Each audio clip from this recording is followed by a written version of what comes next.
Quand vous voyez quelque part où les gens ne vous acceptent plus, préparez-vous à partir.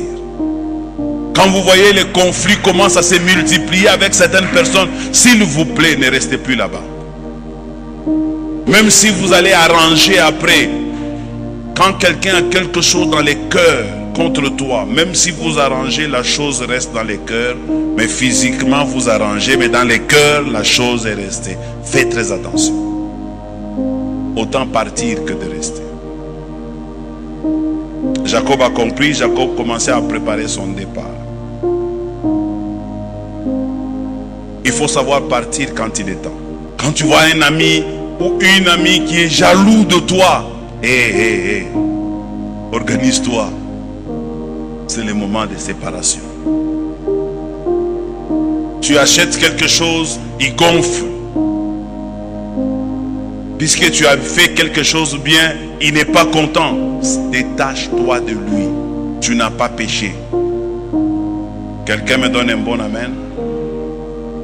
Et lorsque Jacob constate que l'environnement ne lui permet plus d'évoluer, Jacob décide de partir. Il se sent seul. Toute la famille est contre lui. Laban, ses fils sont contre lui. Jacob dit, quand on est seul comme ça, c'est que Dieu veut faire quelque chose. Je dois changer de milieu. Je vais vous montrer un autre exemple dans la Bible. Regardez Joseph. Joseph était un homme qui travaillait très bien pour la maison de Potiphar. Et Potiphar n'a jamais eu un travailleur comme Joseph. Un garçon très bon, très fidèle, qui a même refusé de coucher avec sa femme, alors que sa femme s'est livrée à lui. Ça, de tels hommes, on ne le trouve pas. Mais c'est cet homme-là que Potiphar va mettre en prison. Parce qu'il est accusé faussement.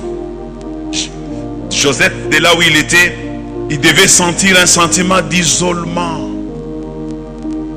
Il pouvait se dire, où sont mes pères? Où sont mes frères? Ils m'ont tous abandonné. Je suis en train de traverser dans une prison où c'est un général qui m'a condamné.